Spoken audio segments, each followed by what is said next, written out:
नमस्कार दोस्तों, मैं Roshan Kumar JSP online classes में आपका स्वागत करता हूं। आज हम लोग पढ़ेंगे क्लास 10th का फर्स्ट चैप्टर रासायनिक अभिक्रिया और उसके समीकरण।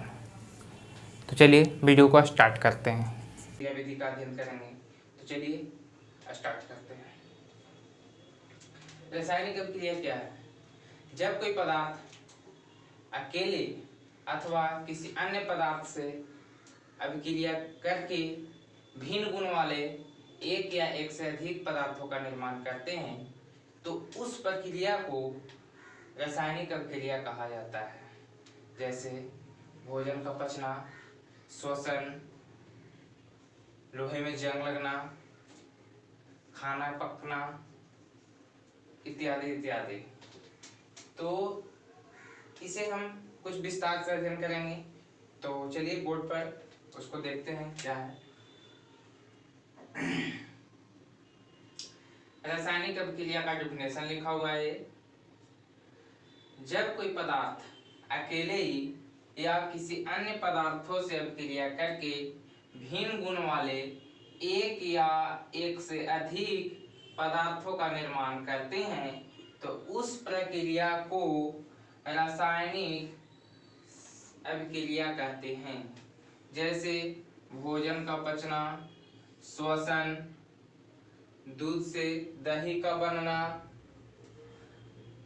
भोजन का पकना, यहाँ पाचन है, यहाँ पे भोजन का पाचन है, पाचन क्रिया, और यहाँ भोजन का पकना, जब भोजन पकता है तो भी रासायनिक अभिक्रिया होती है उसमें, लोहे में जंग लगना इत्यादि। अगला है रासायनिक अभिक्रिया में पदार्थ के रासायनिक गुण के साथ साथ भौतिक गुणों में भी परिवर्तन होता है। पदार्थ के रासायनिक गुणों के साथ साथ भौतिक गुण में परिवर्तन होता है। वो कैसे होता है? जैसे भौतिक गुण क्या होता है? उसका अवस्था, रंग, रूप में परिवर्तन ही भौतिक परिवर्तन कहलाता है। तो हम लोग देखते हैं कि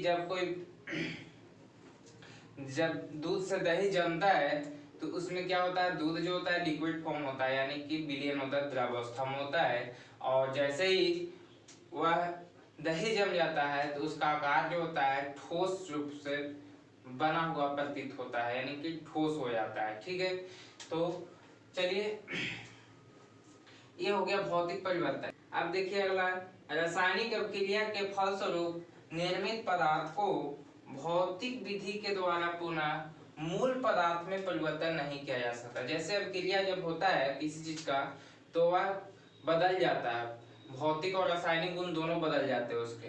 तो वो जो बदले हुए पदार्थ है यानी निर्मित पदार्थ है उसको पुनः हम रासायनिक विधि के द्वारा ही ला सकते हैं, भौतिक विधि के द्वारा पुनः मूल पदार्थ में परिवर्तित नहीं कर सकते हैं। अब कुछ पदार्थ तो परिवर्तित होते भी नहीं है, जैसे दूध से दही का जमना बनना, तो वो उसको हम दही से दूध नहीं बना सकते हैं वापस।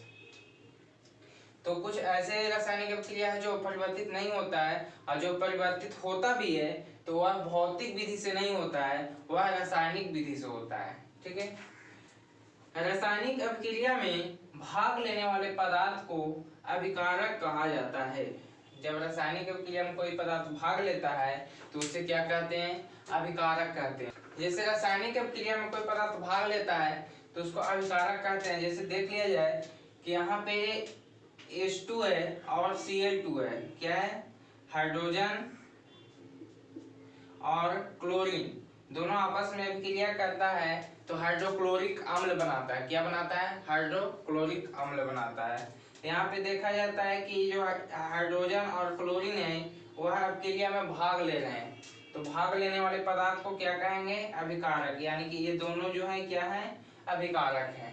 ठीक है, उसके बाद देखिए निर्मित पदार्थ, अभिक्रिया के बाद निर्मित पदार्थ जो होता है वो क्या यहाँ पे बना है? HCl, तो इसको बोलेंगे प्रतिफल।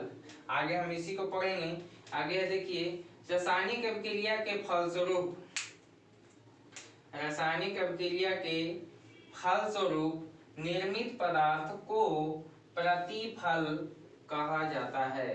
तो जो निर्मित पदार्थ हो यहाँ पे HCl है, और देखिए इसका एग्जांपल में C+O2 बराबर CO2, तो CO2 क्या हो गया? प्रतिफल हो गया। 10th में ऑब्जेक्टिव में पूछा जाता है आपको समीकरण दे देगा कि CaCO3 को अगर तोड़ा जाए तो CaO प्लस CO2 का निर्माण होता है, तो उसमें अभिकारक कौन है और प्रतिफल कौन है। तो हम लोग जानेंगे कि अभिक्रिया में भाग कौन ले रहा है, तो कैल्शियम कार्बोनेट, तो ये क्या हो जाएगा, अभिकारक हो जाएगा। क्या हो जाएगा, अभिकारक। और ये जो है कैल्शियम ऑक्साइड प्लस CO2 ये निर्मित पदार्थ, इससे टूटकर निर्मित बने पदार्थ को प्रतिफल कहा जाता है। तो ये CO2 और कैल्शियम ऑक्साइड जो हो गया वो क्या हो गया, वह प्रतिफल कहलाएगा। ठीक है। तो यहाँ पे देखिए कि इसमें अभिकारक कौन है, प्रतिफल कौन है, तो आपको पता चल गया होगा कि C प्लस O2 जो है अभिकारक है, जबकि CO2 जो है वह प्रतिफल है। ठीक है। रासायनिक अभिक्रिया की क्रिया विधि हम लोग समझते हैं। रासायनिक अभिक्रिया की क्रिया विधि क्या है, तो एक एग्जाम्पल द्वारा समझते हैं कि H2 प्लस Cl2 बराबर 2HCl बनता है। तो ये कैसे बनता है, तो सबसे पहले जो रासायनिक अभिक्रिया होता है उसमें अभिकारक होते हैं और प्रतिफल होते हैं। ये हो गया अभिकारक और ये हो गया प्रतिफल। तो अभिकारक के ये दो अणु हैं, ये क्या है, ये अभी अणु है, दोनों के दोनों। अणु जो होता है परमाणुओं से मिलकर बनता है। ठीक है, अणु का सबसे छोटा भाग परमाणु होता है। तो यहाँ पे देखिए कि कुछ नहीं इसके आगे रहता है, तो मान लेते हैं एक होता है, तो कहेंगे क्लोरीन के कितने अणु है, तो दो नहीं कहेंगे, क्लोरीन कितने अणु है, एक। जो आगे में रहता है वही संख्या प्रदर्शित करता है अणु का। तो क्लोरीन के कितने अणु, एक अणु। हाइड्रोजन के कितने अणु, तो एक अणु है। ठीक है। तो हमने कहा कि जब क्रिया विधि होता है तो रासायनिक अभिक्रिया में अभिकारक के अणु पहले आपस में टूट जाते हैं। अभिकारक के अणु कैसे टूटेगा, तो देखिए H हो गया और H हो गया, यहाँ पे। ठीक है, ये जब आपस में टूट गए उसके बाद क्या हुआ कि क्लोरीन के भी अणु होते हैं, तो Cl और Cl आपस में टूट गए। अणु जब टूटता है तो किसमें विभक्त होता है, परमाणुओं में विभक्त होता है। जब परमाणु विभक्त हुआ तो इसके देखिए क्लोरीन का परमाणु संख्या 17 होता है, तो इसका जो वैलेंसी होगा तो बाह्यतम कक्षा में इलेक्ट्रॉन जो होता है ये 7 हो जाएगा। ऐसे आगे हम बताएंगे कि कैसे वैलेंसी निकाला जाता है, कैसे कोर इलेक्ट्रॉन होता है, बाह्यतम कक्षा के इलेक्ट्रॉन कैसे निकाला जाता है, तो सारा चीज हम अध्ययन आगे करेंगे। फिलहाल समझना है कि इसे क्लोरीन के बाह्यतम कक्षा में 7 इलेक्ट्रॉन होते हैं, और किसी भी तत्व को अष्टक पूरा करने के लिए, परमाणु को अष्टक पूरा करने के लिए वह 8 इलेक्ट्रॉन की जरूरत होती है। तो इसके बाह्यतम में कितना है, इसके भी 7 है, और ये जो है इसके 1 है। तो ये आपस में दोनों टूट गए। अणु पहले टूटकर क्या चीज में विभक्त हो गया, अब क्या कहलाएगा, ये परमाणु कहलाएगा। ये हाइड्रोजन का एक परमाणु, इसका एक परमाणु, इसका एक परमाणु और क्लोरीन का एक परमाणु। ठीक है। अब परमाणु जब टूट गया तो वही परमाणु आपस में बंधन बनाते हैं, पूर्ण संगठित होगा, पुनः संगठित होते हैं, यानी कि बंधन बनाते हैं, आपस में बंधन बनाएंगे। तो कैसे बनाएंगे, 8 को पूरा करना है तो इसको देखिए इससे क्रिया करा देते हैं। तो ये 8 को हो गया इसका। आप देखिए इसका भी देखिए 2 हो गया, या तो त्याग भी देगा तो कोई दिक्कत नहीं है। इसका भी देखिए कि यहाँ पे क्या हो गया, ये 8 हो गया है। तो यहाँ पे बनाया HCl और यहाँ पे भी क्या बनाया, HCl, यानी हाइड्रोक्लोरिक अम्ल। यानी कि आपस में परमाणु संगठित हुए, जुड़ गए, बंधन बनाए, और क्या बनाए, हाइड्रोक्लोरिक अम्ल और हाइड्रोक्लोरिक अम्ल। तो एक और एक 2, यानी हाइड्रोक्लोरिक अम्ल का कितने अणु हो गए, 2 अणु हो गए। तो हमने यहाँ पे देखिए क्या लिखा हुआ है, किसी भी रासायनिक अभिक्रिया में अभिकारकों के अणु पहले टूटकर परमाणु में विभक्त होते हैं। देखिए अभी कारकों के अणु जो है पहले टूटकर किस में विभक्त हो गए, परमाणु में विभक्त हो गए। उसके बाद फिर ये परमाणु आपस में पुनः संगठित होकर यानी कि बंधन बनाकर, पुनः संगठित होकर क्या, या बंधन, पुनः संगठित होकर या बंधन बनाकर प्रतिफल के अणु का निर्माण करते हैं। ये हो गया क्रिया विधि। आप लोग को यहाँ तक समझ में आ गया होगा। चलिए अब चलते हैं रासायनिक अभिक्रिया की विशेषताएं।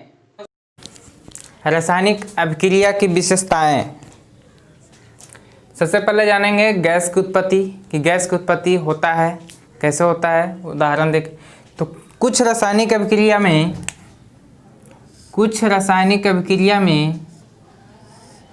गैस की उत्पत्ति होती है। एग्जाम्पल, अगर जिंक के चूर्ण को H2SO4 यानी कि तनु सल्फ्यूरिक अम्ल के साथ अभिक्रिया कराते हैं तो zinc sulphate plus hydrogen gas देता है। तो देखिए यहाँ पे हाइड्रोजन गैस का इंडिकेट ऐसे किया हुआ है कि निकल रहा है, तो क्या हो गया, गैस की उत्पत्ति हो रहा है। सेकेंड में कैल्शियम कार्बोनेट को जब गर्म करते हैं तो वह कैल्शियम ऑक्साइड और CO2 में विभक्त हो जाता है। तो CO2 क्या है, एक गैस है। ठीक है। नेक्स्ट, अवक्षेप का बनना। अवक्षेप वह ठोस पदार्थ है, अवक्षेप वह ठोस पदार्थ है जो अभिक्रिया के फलस्वरूप विलयन से पृथक हो जाता है, यानी कि अलग हो जाता है।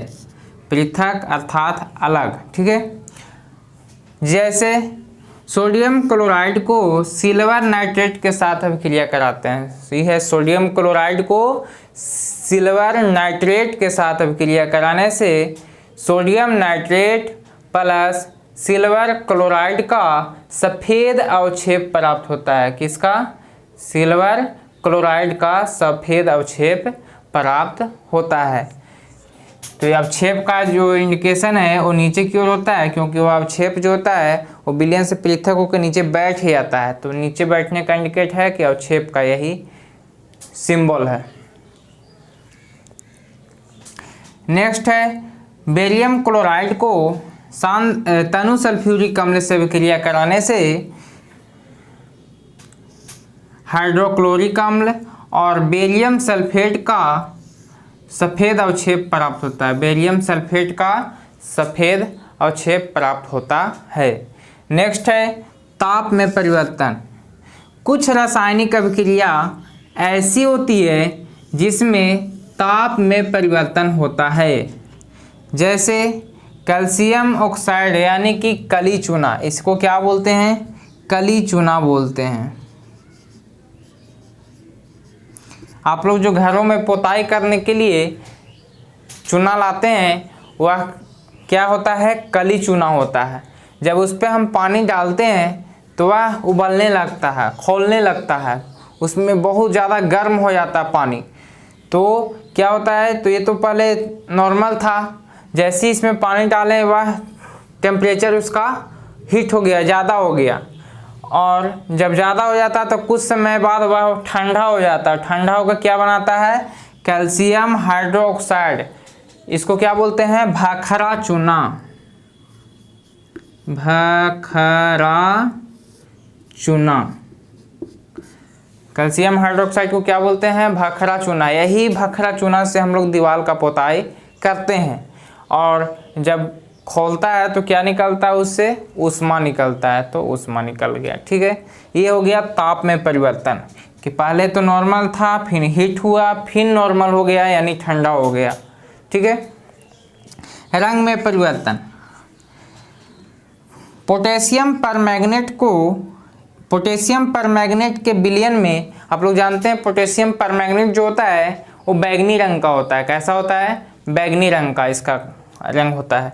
तो पोटेशियम परमैंगनेट के विलयन में अगर हम नींबू के रस, किसका, नींबू का रस डालते हैं तो वह पोटेशियम परमैंगनेट का जो बैगनी रंग होता है वह गायब हो जाता है, मतलब वो बैगनी रंग नहीं रहता है। नेक्स्ट है अवस्था में परिवर्तन। आपने देखा होगा कि मोमबत्ती को जब जलाते हैं तो सबसे पहले वह क्या करता है, पिघलता है। पिघलने के बाद वह द्रव हो जाता है। पिघलता है तो क्या कहलाता है, द्रव। और जैसे ही वह नीचे आता है, ज़मीन पे गिरता है नीचे की ओर, तो वह फिर ठोस अवस्था में हो जाता है। और जब मोमबत्ती जलता है तो उससे वाष्प भी निकलता है।